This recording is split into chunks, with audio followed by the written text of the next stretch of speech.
할렐루야. 이스라엘 사람들은 보통 샬롬이라고 보통 인사합니다. 우리말로 하면 안녕하세요 혹은 평안하세요 라는 뜻인데 이것은 그냥 가장 보편적인 인사 방법이고, 조금 더 친한 경우에, 좀 친밀한 경우에는 또 다르게 인사하는 방법이 있다고 합니다. 저를 따라서 한번 해보겠습니다. 나임 메오드 한번 해보시죠. 나임 메오드. 히브리 말로 이 나오미와 메오드를 합친 말인데, 이 말이 무엇이냐면 당신은 나오미와 같이 나에게 기쁨을 주는 사람입니다 라는 뜻입니다. 나임 메오드. 우리 전후자업분과 함께 이렇게 인사합시다. 나임 메오드.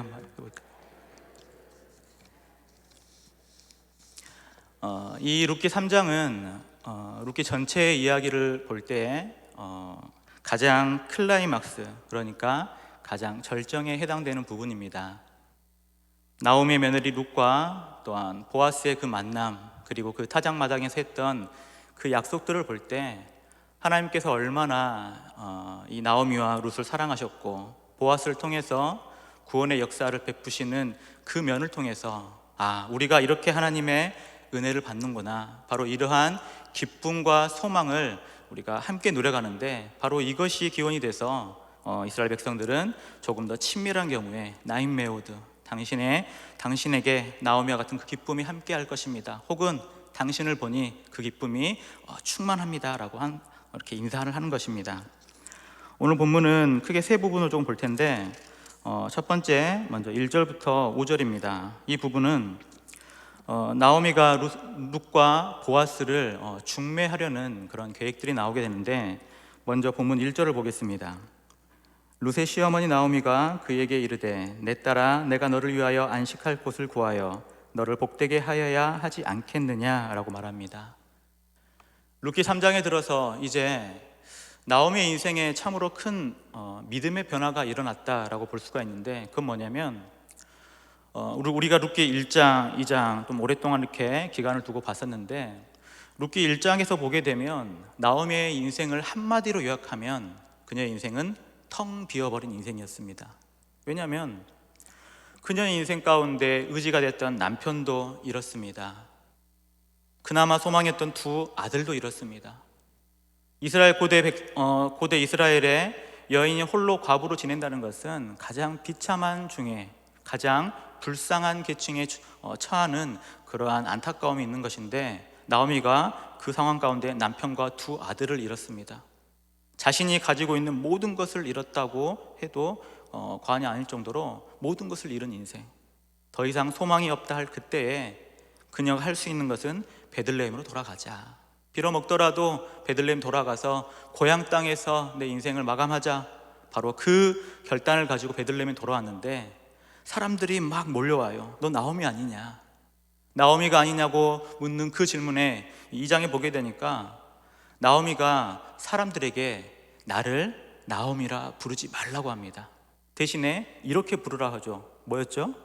마라. 내 인생은 아주 괴롭고 씁니다. 왜냐? 풍족하게 나갔으나 돌아와서 보니까 내 인생이 텅 비었습니다. 우리 룻기 1장 21절 한번 보겠습니다. 룻기 1장 21절에 보게 되면, 내가 풍족하게 나갔더니 여호와께서 내게 비어 돌아오게 하셨느니라. 여호와께서 나를 징벌하셨고 전능자가 나를 괴롭게 하셨거늘 너희가 어찌 나를 나오미, 즐거움이라 부르느냐. 내게 즐거움은 더 이상 없다. 나는 마라. 내 인생은 괴롭고 쓰다.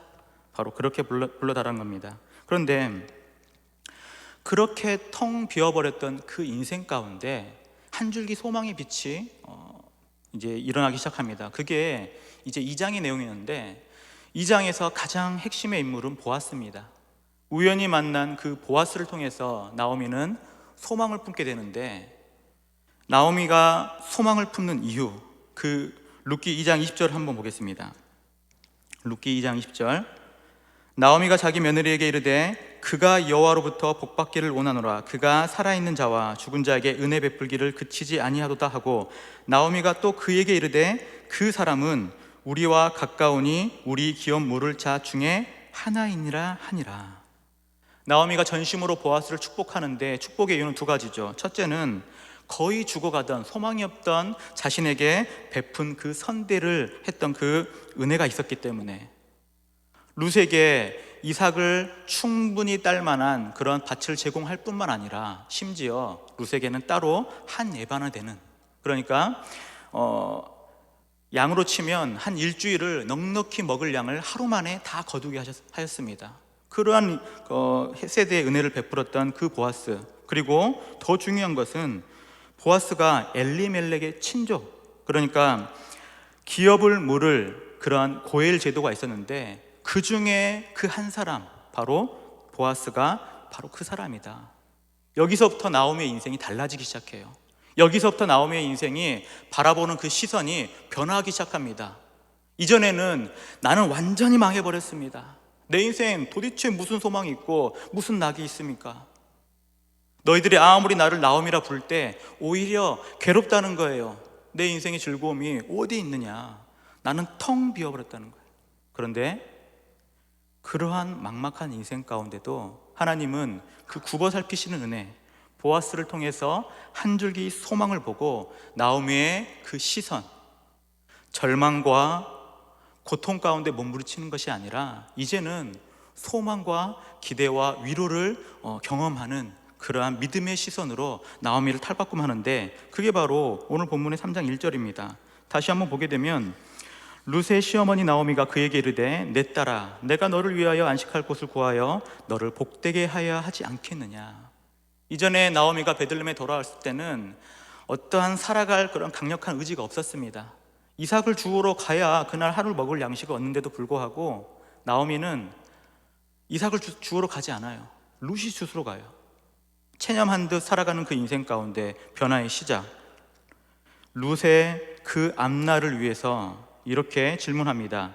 그에게 이르되 내 딸아, 내가 너를 위하여 안식할 곳을 구하야 하지 않겠냐, 또 너를 복되게 하여야 하지 않겠느냐. 두 가지 질문인데 사실은 조금 바꿔보면 내가 너를 위하여서 안식할 곳을 구할 것이다, 내가 너를 위하여서 은혜의 복을 빌 것이다. 나오미의 완전한 변화, 그 10년 가운데 변화가 생겼습니다. 왜냐? 은혜를 경험했기 때문에. 보아스라는 그 고엘의 구속의 은혜를 베풀 그 한 사람, 엘리멜렉의 친족 중에 유력한 자, 그의 인품과 성품과 능력이 탁월한 자, 그 사람을 바라보고 있노라 하면 그 사람이야말로 우리를 위해서 은혜를 베푼다면 이제 나와 내 며느리의 인생은 달라지겠구나, 회복하겠구나. 바로 그 면을 기대하고 이제는 룻에게 내가 너에게 더 평안을, 내가 너에게 은혜의 복을 빌 것인데 너는 이제 이렇게 하라 라는 말이 이제 본문에서 계속 이어지는데 3절과 4절을 보겠습니다. 3절과 4절을 보게 되면 그런즉 너는 모욕하고 기름을 바르고 의복을 입고 타작마당에 내려가서 그 사람이 먹고 마시기를 다하기까지 그에게 보이지 말라라고 합니다. 왜냐하면 2절에 보니까 내가 함께 하던 하녀들을 둔 보아스는 우리의 친족이 아니냐, 뭔가 기대하는 것이 있어요. 그리고 나서 그가 오늘 밤에 타작마당에서 보리를 까불리라. 이제 모든 그 추수의 때를 마치고 이제 알곡을 거둘 시기입니다. 그때 바로 보리를 까불려서 이제 신실한 그 충실한 알곡들을 모으는 시기가 바로 요맘때인데, 2절을 자세히 보게 되면 이렇게 표현합니다. 내가 함께하던 하녀들을 둔 보아스는 우리의 친족이 아니냐. 그리고 나서 보라라고 하는데, 여기서 이 보라라는 이 히브리 원문은 히네라는 말인데, 문법적으로 보게 되면 주의를 환기시키고 뭔가 이목을 집중시키기 위해서 이러한 표현을 쓰게 되는데, 보라, 그가 오늘 밤에 타작마당에서 보리를 까불리라. 이거는 그냥 일반적인 일이 아니고 뭔가의 사인이라는 겁니다. 일례로 똑같은 이 표현이 룻기 2장 4절에 나오게 되는데, 룻기 2장 4절을 한번 보겠습니다. 2장 4절을 보게 되면 거기 보게 되면 마침 보아스가 베들레헴으로부터 왔다라고 표현합니다. 이게 무슨 말이냐면 그 나오미가 체념한 듯 살아갔던 그 베들레헴의 삶 가운데 룻이 이삭을 주우러 갑니다. 근데 이때까지 룻은 보아스를 알지 못해요. 그리고 내가 어디든 가서 은혜를 구하고 이삭을 주워 오겠습니다 하고 떠났는데, 떠난 밭이 우연하게도 보아스의 밭이었어요. 그런데 그것으로 끝나는 것이 아니라 2장 4절 서두에 보게 되면 마침 보아스가 베들레헴으로 와서 그 밭에 도착했다는 겁니다. 만났다는 거예요. 이것은 우연이 아니라는 거예요. 하나님의 섭리라는 겁니다. 그래서 이 똑같은 표현이 바로 오늘 3장 2절에서는 보라, 희네, 하나님의 그 섭리가 바로 여기에 있다. 이제 타작마당에서 보리를 까부는 시기가 왔다. 가장 풍족할 시기, 뭔가 넉넉할 시기에 이제 뭔가 은혜를 구해 볼 만한 적당한 시기가 왔다 이겁니다. 그래서 긴급하게 3절과 4절에서 룻에게 너는 씻고 기름을 바르고 의복을 입어라. 마치 신랑을 맞이하는 신부의 모습처럼 너는 단장을 해라. 그리고 나서 4절에 보게 되면 그가 누울 때 너는 그가 눕는 곳을 알았다가 들어가서 그의 발치 이불을 들고 거기 누우라. 그가 내 할 일을 내게 알리리라 하니라고 말합니다. 나오미는 이제 이 하나님의 은혜를 기대하면서 이 룻을 이제 그 타작마당으로 보냅니다. 근데 여기까지 보게 되면 우리는 사실은 이상한 걸 못 느끼는데, 만약에 베들레헴의 다른 여인이 이 말을 들었다면 나오미 이상하게 생각했을 거예요. 왜냐하면 여기 보면 그 밤에 그 타작마당에서 보리를 까보는데 여자 혼자서 그 타작마당 가라는 겁니다. 이게 우리는 와닿지 않죠. 왜냐하면 외국인들도 우리 한국에 와서 여러 여행을 다니고 또 짧은 기간 머물 때마다 그 놀라는 이유가 하나 있는데, 그건 뭐냐면 사람들이 밤 늦게까지 돌아다닌다는 거예요. 보통은 치안이 좋지 않으면 밤에 돌아다니는 것은 큰 위험을 감수해야 됩니다. 강도를 당할 수도 있고 또 나쁜 일을 당할 수 있기 때문에. 그런데 이 당시도 마찬가지예요. 여성 혼자 지금 그 타작 마당으로 가라는 것, 사실은 큰 위험을 감수해야 됩니다. 어떤 일이 생길지 모르니까. 또한 타작 마당에는 보통 남자들만 밤이 새도록 남아요. 왜냐하면 곡식을 다 거두고 그것을 도둑맞지 않기 위해서 날이 새도록 거기서 밤을 지새우는 것이 그 타작마당의 그 시기입니다. 그렇기 때문에 거기는 남자들만 득실득실하고, 또 심지어 호세아서 9장 1절에 보게 되면 이스라엘아 너는 이방 사람처럼 기뻐 뛰놀지 말라. 내가 음행하여 내 하나님을 떠나고 각 타작마당에서 음행의 값을 하였느니라 라고 하는데, 이 타작마당이라고 하는 곳이 남자들의 세계였고 도덕적으로 일탈이 이루어지는 곳이었어요. 풍성한 소득이 일어나니까 도덕적으로 좀 해이해지는 면이 있습니다. 그래서 여기 이 타작마당에 여자 혼자 간다는 것은 참으로 어려운 일이라는 겁니다. 위험을 감수해야 돼요. 근데 더 이상한 것은 아까 읽었던 4절입니다. 그가 누울 때 너는 그가 눕는 곳을 알았다가 들어가서 그의 발치 이불을 들고 거기 누우라 라고 하는데, 이것도 이상한 이 모호한 표현입니다. 왜냐하면 이 4절에 보게 되면 그가 누울 때 그 들어가서 그의 발치 이불을 들고 거기 누우라, 마치 이불을 살짝 걷어다가 그 속에 살짝 들어가라 라는 말처럼 보이는데, 이거 한글 번역이고 원문에서 보게 되면 이불이란 말이 드러나지 않아요. 그냥 발이란 말이 드러나는데, 이게 왜 모호하냐면 이 히브리 성경에서 이 발이라 하는 것은 하체 혹은 성기를 완곡하게 좀 표현하는 방법입니다. 그러니까 이걸 좀 다시 한번 직역해 보면 발을 벗겼다는 것이 이 신발을 벗기는 것인지 아니면 어느 정도 옷을 벗기는 것인지 분명하게 알 수는 없습니다. 그런데 나오면 거기에 대해서 아무런 설명을 해주지 않아요. 거기 가서 네가 거기 누워 있으라, 그리하면 보아스가 알아서 할 것이다, 그렇게 갔다는 겁니다. 그렇기 때문에 참으로 이상하다. 그런데 여기서 더 중요한 것은 룻의 반응이에요. 룻 5절과 6절에서 룻은 이렇게 반응합니다. 룻이 시어머니에게 이르되 어머니의 말씀대로 내가 다 행하리이다. 그리고 6절에 보게 되면 그가, 룻이죠, 타작마당으로 내려가서 시어머니의 명령대로 다 하니라 라고 해요. 룻은 여기에 대해서 자신의 어떠한 감정, 자신의 어떠한 생각 이런 것들을 어필하지 않아요. 그저 나오미 그 어머니가 시키는 그대로 순종해 나가는데, 이것은 룻도 역시 나오미가 하나님의 은혜, 그 보아스의 은혜를 붙들었던 것처럼 이 룻도 이 은혜를 붙들었기 때문에 여기서 어떠한 반박도 하지 않고 그저 순종하고 나아갑니다. 그래서 나오미의 그 변화된 모습, 그 속에서 룻도 느끼는 바가 있어요. 전에는 어머니가 모든 것을 체념하고 살았는데, 전에는 어머니가 모든 것을 포기하고 아무런 소망도 없이 보냈는데, 이제는 그 속에 뭔가 타오르는 그 열정도 있어 보이고, 그 안에서 뭔가 기대하는 바를 가지고 자신에게 이것을 명하는 그 어머니의 모습 속에 룻이 느끼는 바가 있는데, 그건 뭐냐면 그 1절의 말씀을 다시 보면 이렇습니다. 룻이 시어머니 나오미가 그에게 이르되 내 딸아 내가 너를 위하여 안식할 곳을 구하여 너를 복되게 하지 않겠느냐라고 하는데, 말을 좀 바꿔보면 내 딸아, 내 사랑한 딸아, 내가 너를 위하여 안식할 곳 내가 구해줄게.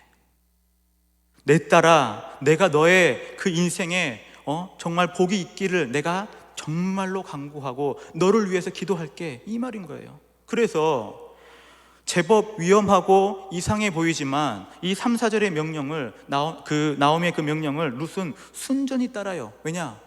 나오미의 그 깊은 마음을 알기 때문이에요. 그 우중을 알아요. 아, 이건 필경 무엇인가 하나님의 은혜가 있고 하나님의 인도하심이 있겠구나.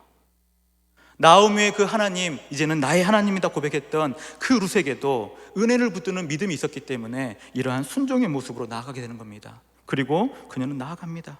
나아가서 이제 보아스를 만나게 되는데, 자 7절을 보겠습니다. 7절을 보게 되면 보아스가 먹고 마시고 마음이 즐거워 가서 곡식 단 더미 끝에 눕는지라. 이제 기회가 왔어요. 사실은 보게 되면 그 눕기까지 나오미가 룻에게 너는 아무에게도 발견되면 안 된다고 말했어요. 얼마나 초조했겠어요. 그 긴 시간, 그 보아스가 눕기까지, 그 잠자리에 들기까지 정말 조마조마한 마음으로 기다렸더니 때가 왔습니다. 그가 곡식단 더미 끝에 누웠어요. 그리고 룻은 가만히 갑니다. 아무도 모르게 갔을 겁니다. 가만히 가서 그의 발치 이불, 거기를 들고 누웠다는데 정확히는 모르겠어요, 어떠한 모습이었는지. 그러나 그 뒤를 보면 조금 유추할 수가 있는 게 뭐냐면, 발치 이불을 들고 거기에서 가만히 누는데 이 보아스가 자다가 뭔가 걸리는 거예요. 그러니까 이게 뭐지 하고 봤는데 깜짝 놀랐어요. 웬 여인이 거기에 딱 자기 옆에 누워 있는 거예요. 너무나 놀랐죠. 그리고 심지어 룻이 단장을 하고 왔잖아요. 이삭을 주우러 왔던 그러한 몰골이 형편없는 행색이 아니라 깔끔하게 정갈하게 단장한 모습으로 와서 처음엔 누군지 몰라봤어요. 그래서 8절에 물어요. 너는 누구냐? 그리고 나서 9절에 룻이 대답합니다. 이르되 내가 누구냐 하니 대답하되 나는 당신의 요종 룻이오니 당신의 옷자락을 펴 당신의 요종을 덮으소서. 이는 당신이 기업 물을 자가 됨이니이다 하니. 룻은 갑작스럽게 깬 그 보아스 앞에 얼떨결에 자신의 속마음을 다 얘기해버렸어요. 사실은 가만히 있으라 했거든요. 룻은 다 얘기했습니다. 당신이 기업 물을 자 중에 하나입니다. 그런데 여기서 우리가 좀 더 살펴볼 것은 룻의 자기 소개가 달라졌던 걸 볼 수 있는데, 9절 서두에 내가 누구냐라고 물었던 보아스의 질문 앞에 나는 당신의 요종이라 해요. 일전에 만났을 때는 저는 모함 여인입니다, 이방 사람입니다, 그렇게 표현했는데 룻도 달라지기 시작했어요. 은혜를 붙들기 시작하니까 한 걸음 더 보아스에게 나아갑니다. 나는 당신의 요종입니다. 그리고 나서 요구하는 것이 있었어요. 당신의 옷자락을 펴서 나를 덮어주시옵소서. 이 구약 성경에 이 옷자락이라는 것은 여러 가지 좀 의미가 있는데, 이것은 그 옷이라는 것이 단순한 그 의복을 말하는 것이 아닙니다. 그 사람의 어떤 전부 혹은 그 사람의 능력, 바로 인격, 그런 것들을 내포하긴 하는데, 그래서 이 신명기 보게 되면 형제의 옷을 저당 잡을 때는 해가 지기 전에 그걸 돌려주라 해요. 왜냐? 그 옷이 전부기 때문에. 밤에는 그걸 덮고 자야 됩니다. 그런 면에서 옷이라는 것이 참으로 어떠한 그 사람의 됨됨이를 나타내기도 하고 능력도 나타내기도 해요. 그래서 예수님 공생의 시대 때도 혈루증을 앓는 여인이 예수님의 그 옷자락에 손을 댔던 이유가 거기 있는 거예요. 거기서 능력이 나타날 것 같아서 그 옷자락을 붙잡는 것처럼 룻도 지금 당신의 옷자락을 펴서 내게 덮으소서. 에스겔 16장 8절을 보겠습니다. 에스겔 16장 8절을 보게 되면 내가 내 곁으로 지나며 보니 내 때가 사랑을 할 만한 때라. 내 옷으로 너를 덮어 벌거벗은 것을 가리고 내게 맹세하고 언약하여 너를 내게 속하게 하였느니라. 나 주 여호와의 말이니라 라고 합니다. 여호와께서는 이스라엘 백성들을 택하시고 신부로 삼습니다. 그래서 택하여 결혼하는 것을 옷자락으로 그 덮어주는 모습으로 묘사를 하고 있어요. 이게 결혼을 상징한다는 거예요. 프로포즈라는 거예요. 그럼 룻이 지금 뭘 구하는 거예요? 당신의 옷자락으로 나를 덮어주세요. 나의 기업 물을 자가 되어서, 엘리멜렉의 기업 물을 자가 돼서 나의 남편이 되어 주셔서 내게 은혜를 베풀어 주란 겁니다. 그 은혜가 지금 너무나 간절히 필요한 거예요. 그래서 아마도 이 발치에 누웠다는 것이 우리가 유추할 때 보아스는 은혜를 베풀 사람, 나는 그 은혜가 없으면 살 수 없는 사람, 그러니 납작 엎드려서 정말 은혜가 있기를 간절히 구하는 그 겸손의 모습으로 아마도 룻이 그 옆에 눕지 않았을까, 그렇게 생각이 돼요. 그러한 면에서 당신은 내게 기업 물을 자가 됨입니다. 내게 당신의 옷자락을 덮어주시옵소서. 이러한 간구를 해요. 원래는 그녀가 이방인이었어요. 모압 사람이었어요. 그럼에도 불구하고 아무런 자격이 없음에 불구하고 그 은혜를 구합니다. 마치 마태복음 15장에 나오는 그 가나안 여인처럼 그런 은혜를 구하는데, 마태복음 15장 25절에서 27절을 보겠습니다. 마태복음 15장 25절 27절입니다. 여자가 와서 예수께 절하며 이르되 주여 저를 도우소서. 대답하되 이르시되 자녀의 떡을 취하여 개들에게 던짐이 마땅하지 아니하니라. 여자가 이르되 주여 올소이다마는 개들도 제 주인의 상에서 떨어지는 부스러기를 먹나이다 라고 말합니다. 이게 어떤 상황이냐면, 이 가나안 여인은 귀신 들린 딸을 데리고 있었어요. 두로와 시돈에서 예수님이 그곳에서 또 사역을 펼친다는 소식을 듣고 무작정 찾아옵니다. 그런데 가나안 여인이에요. 이스라엘 백성들이 개처럼 여기는 이방인이었단 말입니다. 그래서 사실은 감히 나아갈 자격도 능력도 어떠한 조건도 안 되는 그녀가 무작정 엎드려서 예수께 절하며 이르되 주여 저를 도와주시옵소서. 근데 예수님이 냉소적으로 말하죠. 자녀의 떡을 취해서 개들에게 던지는 것이 마땅하지 않다. 나는 지금 이 유대인들을 내 백성에게 먼저 왔지 네가 먼저가 아니라는 겁니다. 그런데 그녀가 다시 한번 구해요. 맞습니다. 당신이 옳습니다. 그러나 개들도 그 상에 떨어진 그 부스러기는 먹을 수 있지 않습니까? 그 부스러기 은혜라도 달라고 구하고 있어요. 왜냐?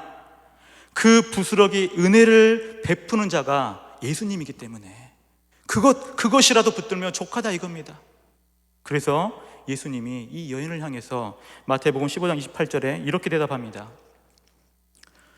이에 예수께서 대답하여 이르시되 여자여 내 믿음이 크도다. 내 소원 되리라 하시니 그때로부터 그의 딸이 나으니라.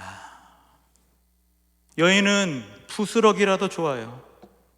부스러기 은혜라도 좋습니다. 그것이 예수님이 베푸는 은혜였기 때문에 정말 간절히 겸손한 마음으로 나와서 구했더니 예수님께서 은혜를 베푼 것처럼 이제 우리가 생각해 볼 수 있는 것은 보아스도 아무런 자격이 없는 이 룻에게 그러한 은혜를 베풀지 않을까, 그런 예상들을 해봅니다. 이제 이 요구에 보아스가 답할 차례인데 10절과 11절입니다. 10절과 11절을 보게 되면 그가 이르되 내 딸아 여호와께서 내게 복 주시기를 원하노라. 내가 가난하건 부하건 젊은 자를 따르지 아니하였으니 내가 베푼 인애가 처음보다 나중에 더하도다. 그리고 이제 내 딸아 두려워하지 말라. 내가 내 말대로 내게 다 행하리라. 내가 현숙한 여자인 줄 나의 성읍 백성이 다 아느니라. 요약하면 내 말대로 내가 다 행하리라. 원하는 응답을 받았어요. 얼마나 기쁘겠어요. 나의 고엘이 되어 주십시오. 하나님의 그 은혜로 말미암아 나의 기업 물을 자가 되어 달라는 그 요청에 보아스가 네 말대로 내가 다 행하리라. 너무나 기뻤을 것입니다. 그런데 문제는 뭐냐면 12절이에요. 12절을 보게 되면 참으로 나는 기업 물을 자이나 기업 물을 자로서 나보다 더 가까운 사람이 있다는 거예요. 갑자기 한순간에 찬물이 끼얹은 이 룻의 마음이 낙심하게 됩니다. 보아스를 바라보고 나왔는데, 보아스를 그토록 갈망해서 나왔는데, 원하는 건 보아스였는데, 보아스는 고엘 제도를 이루기에 그 친족 중에 가장 가까운 친족은 아니었던 것 같습니다. 먼저 된 사람이 있어가지고 보아스가 말하기에 먼저 된 사람이 있다. 근데 참으로 이런 것을 보게 되면 우리는 이제 쉽게 생각하죠. 그래도 나중에 다 잘 될 텐데, 뒷부분은 아니까. 그런데 우리의 삶은 그렇지 않죠. 뭐냐면 우리도 이와 비슷한 일들을 자주 경험합니다. 하나님께 우리로 하여금 가장 좋은 것을 주실 수 있는 분, 그분 앞에 모든 것을 걸고 기도하고 응답을 구하지만 때로는 하나님께서 그것을 바로 주지 않을 때가 있어요. 유보할 때가 있어요. 얼마 전에 수능을 이제 마쳤는데 항상 수능이 끝나면 늘 생기는 것이 있습니다. 그게 뭐냐면 재수생들이 꼭 생겨요. 원하는 결과를 얻지 못해서. 재수생들을 볼 때마다 좀 마음이 좀 아련해지는 게 뭐냐면, 여러분 혹시 재수해 보셨습니까? 대학이나 어떠한 시험이나 재수해 본 사람만 알아요. 이게 뭐냐면, 저도 이 목회 소명을 받고 이제 신학교를 준비할 때 재수를 해서 들어갔습니다. 근데 소명을 받기까지도, 그걸 확신하기까지도 참 오랜 기간이 걸렸어요. 정말 내가 이 길 맞습니까? 정말 내가 하나님 부르심 앞에 이 목사의 이 직분을 감당할 만한, 저는 그런 사람 아닙니다. 나아가는 것이 맞습니까? 끊임없이 기도하고 또한 하나님의 인도하심을 구했어요. 그리고 나서 어느 정도 그 기도하는 그 몇 년의 시간이 지나고 나서 이제는 확신이 들어요. 하나님께서 함께 하시는구나. 하나님께서 이 길을 기뻐하시는구나. 그 확신 가운데 이제 이 신대원 그 입시를 위해서 시험을 준비했습니다. 1년 동안 너무나 열심히 했어요. 군산까지 가가지고 열심히 시험을 준비하고 할 수 있는 모든 것을 다 했습니다. 그리고 나서 기도하면서 중간중간에 하나님께서 위로하시고 하나님께서 이 길을 축복하시는구나, 그것들을 느끼면서 나아갔는데 결과는 1차 필기 합격, 2차 심층 면접 탈락. 똑 떨어져 버렸어요. 그걸 경험하고 나서 참 많이 배웠던 게 그때 기다림이라는 것을 배웠어요.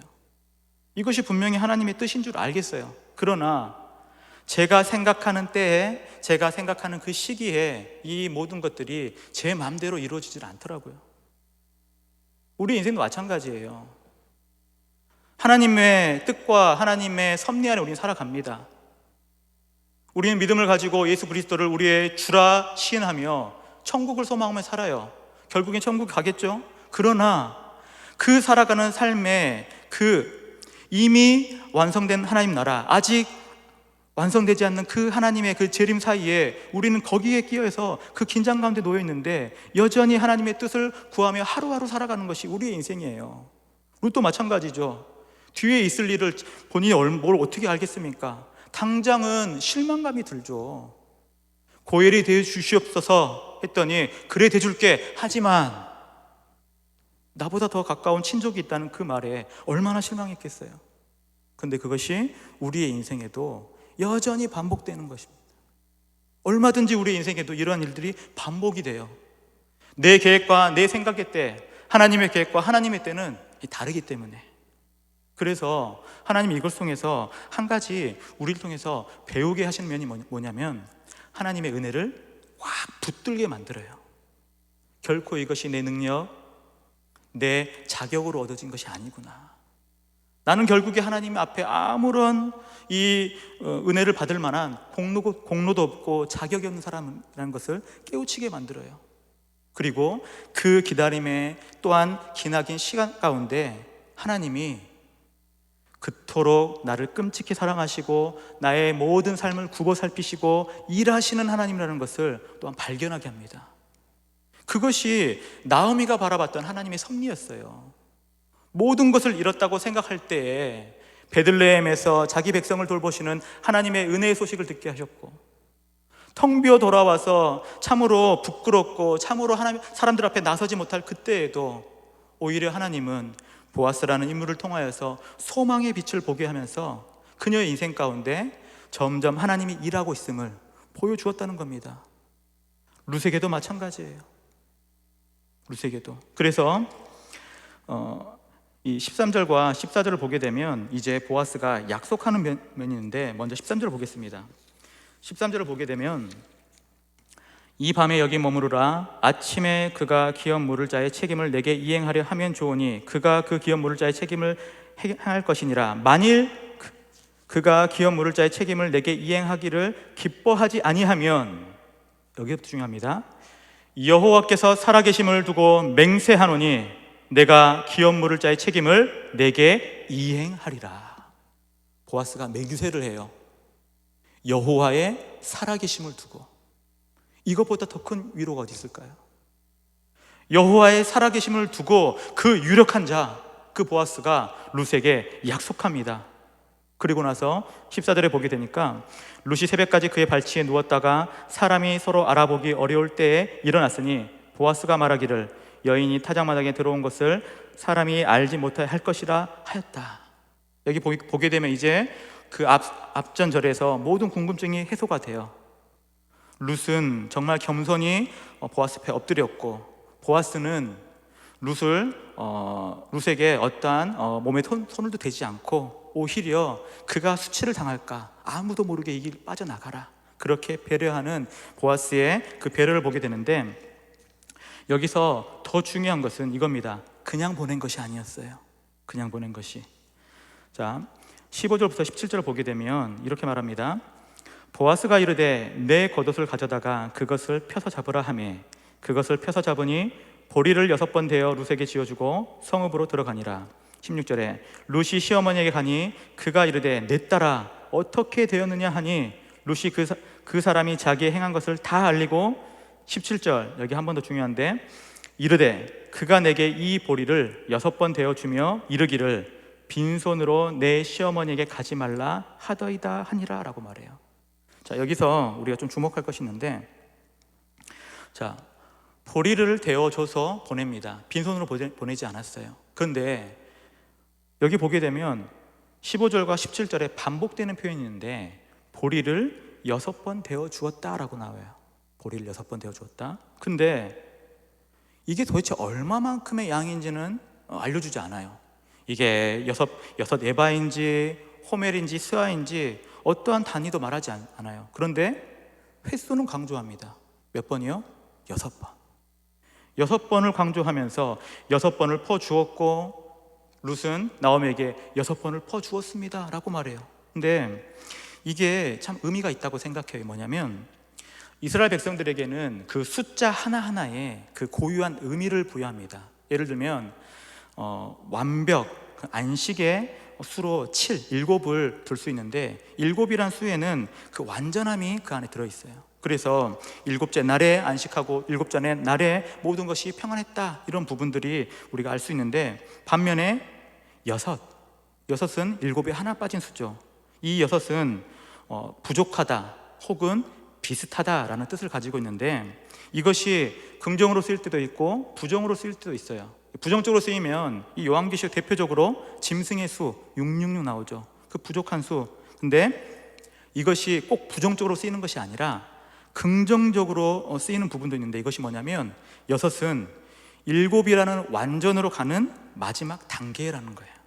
그러니까 이 룻기 말씀의 이 6은 아마도 긍정적인 의미인 것 같아요. 뭐냐면 보아스가 6번에 걸친 그 보리를 데워준 일, 그것을 특별히 강조하고 있는데, 여기는 보아스를 통하여서 베풀 하나님의 그 은혜를 기대할 수 있고 소망할 수 있다는 겁니다. 보아스의 성품을 우린 잘 알잖아요. 너무나 그 가녀린 여인, 이방 여인, 누구도 거들떠보지 않고 사실은 신경 쓰지 않아도 되는 그 여인을 보아스는 잘 굽어 살피고, 심지어 그가 행한 모든 행실을 살펴보면서 그가 축복하고 더욱더 은혜의 복을 내려주는 면, 이 면을 볼 때 보아스가 이 행위는 참으로 우리가 기대할 만한 것, 다시 한번 텅 비었던 나오미의 인생을 채우는 것이 이 보아스의 은혜구나. 왜냐하면 17절 보십시오. 이르되 그가 내게 이 보리를 6번 되어 주며 이르기를 빈손으로 내 시어머니에게 가지 말라 하더이다. 룻은 곧장 가서 보아스를 만나서 이러이러한 일들을 겪었는데, 사실 나오미의 입장은 어떻겠어요? 오매불망 기다리도 어떻게 되었을까? 과연 이 보아스가 응답해 줬을까? 과연 보아스가 자신의 그 간구를 들어줬을까? 정말 나와 이 룻의 인생을 회복할 그 구속의 고엘의 역할을 감당할 것인가? 너무나 애타는 마음으로 기다렸을 거예요. 아마도 그 밤을 세웠을 것 같습니다. 밤을 세워서 언제 오나, 어떠한 결과가 있을까, 그렇게 조마조마 기다리는데 룻이 이르기를, 어머니, 보아스가 빈손으로 가지 말라 하면서 보리 6대를 되어 주답니다. 그러면서 이 나오미가 은혜와 하나님께서 자신을 통해 역사하시는 그 일들을 바라보면서 소망으로 가득 차면서 18절에 이렇게 말해요. 18절입니다. 이에 시어머니가 이르되 내 딸아, 이 사건이 어떻게 될지 알기까지 앉아있으라.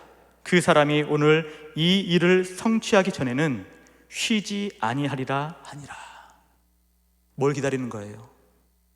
보아스가 분명 약속했잖아요. 내가 날이 밝으면 내가 그에게 가서 확실히 따져 물을 것이다. 기업 물을 그 사람에게 가서 네가 기업을 물을 것이냐? 만약 나는 기업 물을 것을 기뻐하지 아니한다 하면 여호와의 살아계심을 두고 맹세한 그 일, 내가 너의 고엘이 되겠다.